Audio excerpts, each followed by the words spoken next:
Bapak,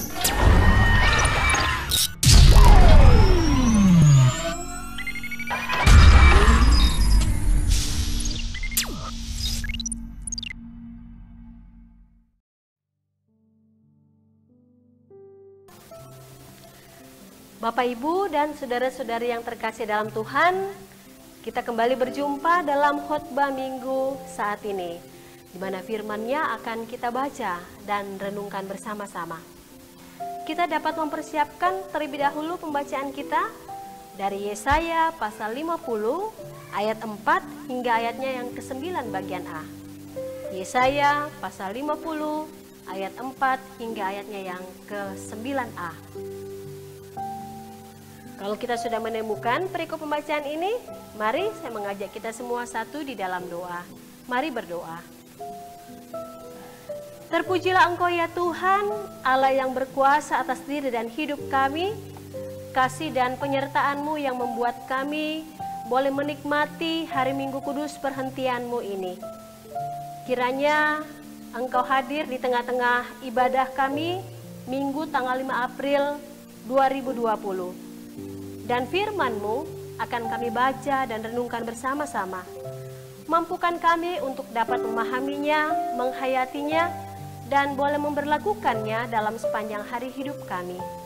Terima kasih ya Tuhan, ampuni segala salah dan dosa kami, dan bersabdalah karena kami telah siap sedia untuk membaca dan merenungkan firman-Mu. Di dalam nama Anakmu Yesus Kristus kami berdoa kepadamu. Amin. Bacaan kita dari Yesaya pasal 50 ayat 4 hingga ayatnya yang ke-9 bagian A. Judulnya adalah Ketaatan Hamba Tuhan. Firman Tuhan. Tuhan Allah telah memberikan kepadaku lidah seorang murid, supaya dengan perkataan aku dapat memberi semangat baru kepada orang yang letih lesu. Setiap pagi ia mempertajam pendengaranku untuk mendengar seperti seorang murid. Tuhan Allah telah membuka telingaku dan aku tidak memberontak, tidak berpaling ke belakang. Aku memberi punggungku kepada orang-orang yang memukul aku dan pipiku kepada orang-orang yang mencabut janggutku. Aku tidak menyembunyikan mukaku ketika aku didodai dan diludahi. Tetapi Tuhan Allah menolong aku. Sebab itu aku tidak mendapat noda. Sebab itu aku meneguhkan hatiku seperti keteguhan gunung batu, karena aku tahu bahwa aku tidak akan mendapat malu. Dia yang menyatakan aku benar telah dekat. Siapakah yang berani berbantah dengan aku? Marilah kita tampil bersama-sama. Siapakah lawanku berperkara? Biarlah ia mendekat kepadaku. Sesungguhnya Tuhan Allah menolong aku. Siapakah yang berani menyatakan aku bersalah? Demikianlah firman Tuhan. Berbahagialah kita yang dapat menghayati dan menindaklanjuti kebenaran firman Tuhan ini dalam kehidupan kita sehari-hari. Amin. Bapak, Ibu, dan saudara-saudari yang terkasih dalam Tuhan, Shalom. Puji Tuhan, hari ini Minggu tanggal 5 April 2020, kita telah tiba di Minggu Palem dan Sengsara. Artinya, 1 minggu lagi kita akan merayakan Paskah atau kebangkitan Kristus. Dan sebelumnya, kita pun akan memperingati Hari Jumat Agung atau Hari Kematian Yesus. Kalau kita membuka Injil Matius pasal 21 ayat 1-11, di situ diutarakan tentang Yesus dielu-elukan di Yerusalem. Saat itu Bapak Ibu Saudara-saudara disaksikan oleh penulis Injil Matius bahwa ada begitu banyak orang yang antusias menyambut Yesus. Mereka kemudian berseru, Hosana bagi anak Daud, diberkatilah dia yang datang dalam nama Tuhan. Hosana di tempat yang maha tinggi. Mereka pun menghamparkan pakaian mereka di jalan. Mereka pun mengambil ranting-ranting dari pohon dan meletakkannya di jalan. Semua itu mereka lakukan karena mereka punya harapan yang besar kepada Yesus. bahwa Yesus yang datang ini akan menjadi raja, akan menjadi Mesias yang membebaskan mereka dari penjajahan Romawi. Mereka punya harapan besar agar Yesus menjadi raja yang akan memberikan kemenangan kepada mereka, yang akan memerintah mereka. Namun, jemaat yang sama dikasih Tuhan, Yesus datang ke dalam dunia ini bukan hanya sebatas membawa kemenangan bagi orang-orang Israel yang saat itu dijajah oleh Romawi. Tapi lebih jauh daripada itu, Yesus datang ke dalam dunia ini membawa kemenangan atas kuasa dosa atau maut bagi setiap orang yang percaya kepadanya. Itulah sebabnya Bapak Ibu Saudara-saudara, kalau dalam Injil Matius pasal 21 ayat 1 sampai 11, di sana dikemukakan bahwa selain pakaian ada juga ranting-ranting dari pohon yang kemudian dihamparkan di jalan. Itu melambangkan kemenangan, itu melambangkan kemerdekaan, itu melambangkan sukacita. Tetapi kini yang kita lihat adalah daun palem. Mengapa demikian?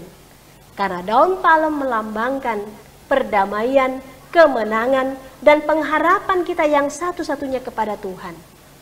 Kemenangan atas kuasa dosa atau maut, dan juga pengharapan yang satu-satunya kita tujukan kepada Tuhan Yesus. Lalu, arti yang lain adalah perdamaian. Sehingga Bapak Ibu Saudara-saudara, dalam memasuki Minggu Palem dan Sengsara ini, mari kita menaruh harap hanya kepada Tuhan. Tetapi juga, mari kita mengaminkan bahwa Yesus mengalami penderitaan, mengalami penyaliban, kesengsaraan dan mati. Tetapi pada hari yang ketiga ia bangkit, berarti ia berkuasa menaklukkan segala kuasa dalam dunia ini, termasuk kuasa dosa dan maut. Dan yang tidak kalah pentingnya, ketika kita memasuki minggu-minggu Palem dan Sengsara ini, kita diminta untuk mewujudkan perdamaian dengan semua orang. Berdamai dengan keluarga kita, berdamai dengan tetangga-tetangga kita, dan berdamai dengan orang-orang dalam jemaat kita. Jemaat yang sama sepengharapan dalam Kristus Yesus, ada seorang ahli pemahat, arsitek, pelukis, penyair dari Italia yang sangat terkenal di abad ke-16. Namanya adalah Michelangelo. Pada suatu waktu, ada seorang yang membawa bongkahan batu marmer yang sangat besar. Lalu dibawa kepada seorang pemahat. Tapi sebelumnya bukan kepada Michelangelo, tetapi kepada pemahat yang bernama Donatello. Saat Donatello melihat bongkahan batu marmer ini, dia melihat, wah, batu marmer ini punya banyak cacat. Dan dia sulit untuk mengubah batu marmer ini menjadi patung karena ada begitu banyak cacat di batu tersebut. Akhirnya Donatello menolak. Selanjutnya, yang memiliki batu marmer ini datang kepada Michelangelo. Sama seperti Donatello, Michelangelo kemudian melihat ada begitu banyak cacat yang terdapat di batu marmer itu. Michelangelo kemudian berpikir, membayangkan ada begitu banyak kesulitan-kesulitan yang akan ia hadapi ketika ia akan memahat batu itu. Dia berpikir keras, apa yang dia dapat lakukan dengan batu marmer yang penuh cacat ini. Saudara-saudara, Michelangelo mengerahkan tenaganya, pikirannya, perhatiannya, dan dengan sangat hati-hati dia mengukir batu marmer itu agar dapat menjadi sebuah patung.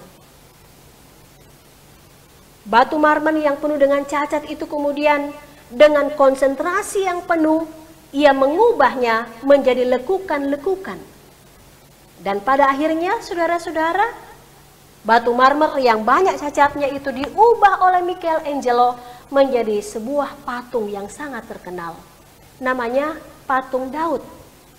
Bapak Ibu Saudara-saudara bisa mencari sendiri di internet bagaimana bentuk dari patung Daud ini. Patung Daud ini menjadi karya yang sangat terkenal bagi Michelangelo dan menjadi pusat di kota Italia yang namanya kota Firenze.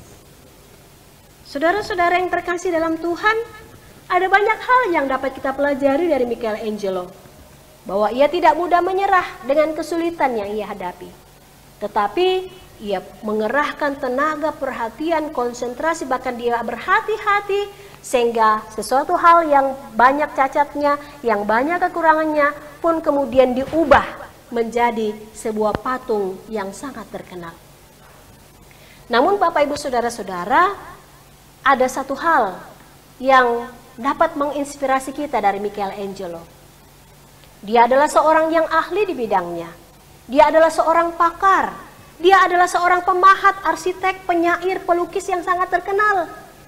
Tetapi Michelangelo selalu berkata, saya masih harus terus-menerus belajar.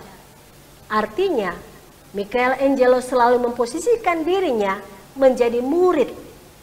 Meskipun dia seorang yang ahli di bidangnya, meskipun dia sangat piawai dengan keahliannya, tetapi ia selalu memposisikan dirinya menjadi seorang murid. Belajar dari Michelangelo, maka kita pun sepatutnya harus menyadari bahwa kita ini adalah murid Tuhan Yesus. Kita mesti banyak belajar dari apa yang diajarkan oleh Tuhan Yesus dalam firman-Nya. Bacaan kita kali ini dari Yesaya pasal 50 ayat 4 hingga ayatnya yang ke-9 bagian A. Memang judulnya adalah ketaatan hamba Tuhan. Tetapi kalau kita mencermati kalimat demi kalimat yang tertera dalam perikop ini, ternyata di situ lebih banyak menggambarkan tentang identitas atau istilah murid. Dalam ayat 4 hingga ayatnya yang ke-6, di situ dikemukakan bagaimana kehidupan seorang murid dalam hal persekutuannya dengan Tuhan, dan bagaimana penghayatan dan sikap seorang murid dalam menghadapi berbagai dinamika hidup. Lalu ayat 7 hingga ayatnya yang ke-9a, di situ memuat tentang bagaimana keyakinan seorang murid terhadap Tuhannya, dan keyakinan itu berdampak dalam hubungannya akrab dengan Tuhan dan juga dengan sesama manusia. Jemaat yang sama dikasih oleh Tuhan Yesus. Sebagai seorang murid, maka ia menjadi seorang yang taat kepada Tuhan. Setiap hari ia tekun duduk di bangku sekolah di mana Allah mengajarkan berbagai perintah dan kehendak kepadanya. Menjadi murid, ada banyak hal yang ia dapatkan dari gurunya. Telinganya disendengkan untuk mendengarkan segala pengajaran yang diajarkan oleh Tuhan. Saudara-saudara yang terkasih dalam Kristus Yesus, penulis Yesaya 50 ayat 4 hingga 9a ini menceritakan bahwa dia dikaruniai lidah seorang murid. Artinya, dia diajar untuk mendengar dan mengatakan apa yang telah diajarkan oleh Tuhan kepadanya. Setiap pagi, Tuhan selalu membukakan dan menajamkan pendengarannya. Dengan kata lain, apa yang ia dengar dari Tuhan, apa yang dia dapat pelajari dari pengajaran Tuhan, maka itu juga yang ia harus sampaikan. Saudara-saudara yang terkasih, penulis dari kitab Nabi Yesaya ini pun mengaminkan. Ketika apa yang ia dengarkan dari perintah Tuhan, dari firman Tuhan, lalu ia pun menyatakan kebenaran sebagaimana yang terdapat dalam firman Tuhan, maka ia mengaminkan dalam ayat 7 sampai ayatnya yang ke-9a bahwa Allah pasti berada di pihaknya.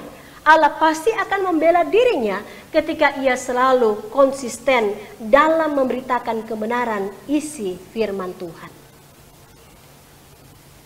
Dari perikop ini kita diajarkan Bapak Ibu Saudara-saudara bahwa kita pun semuanya harus memiliki lidah seorang murid.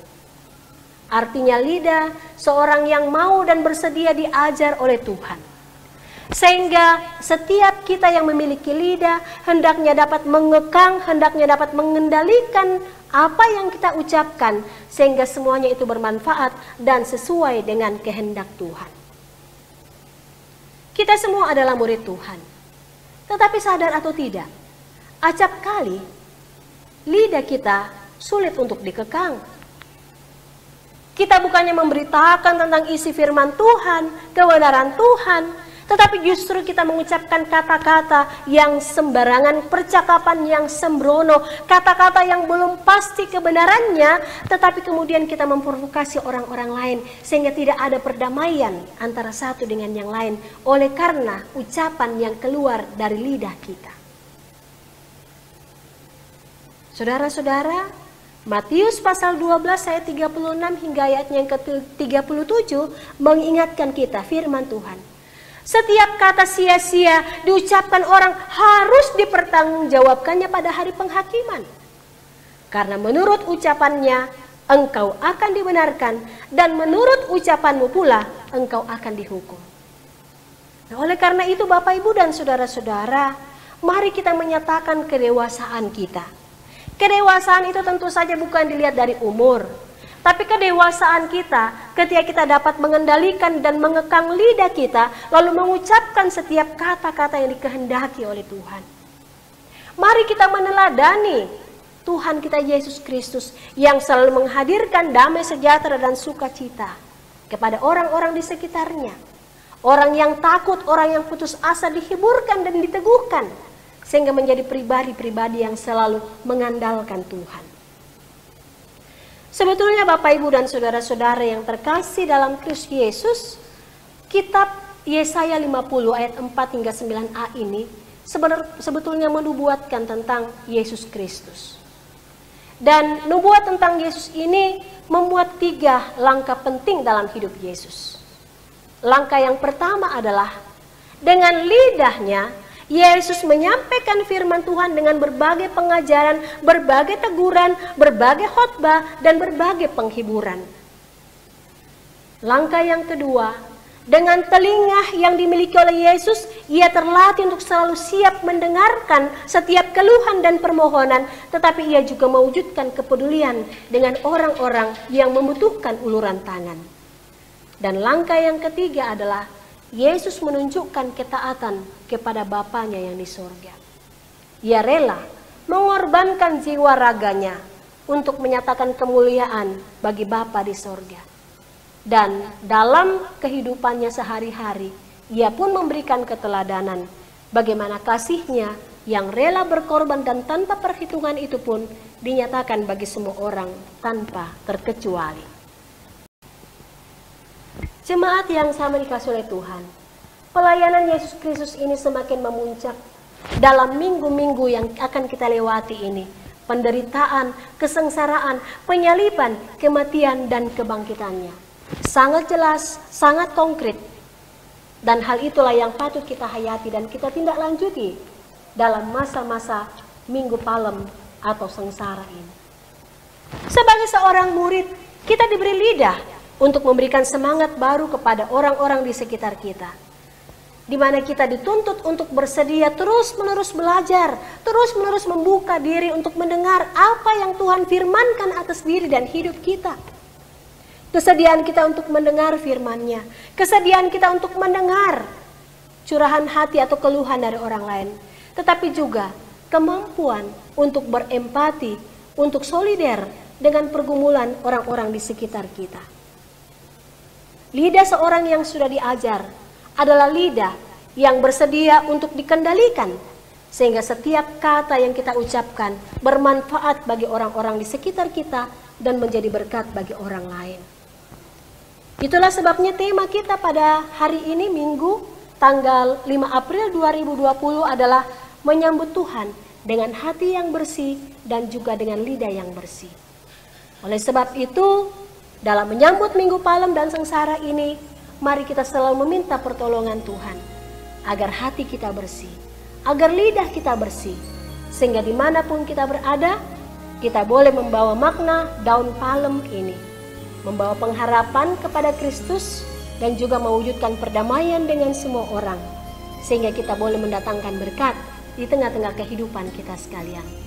Selamat memperingati Minggu Palem dan sengsara. Tuhan memberkati kita sekalian. Amin.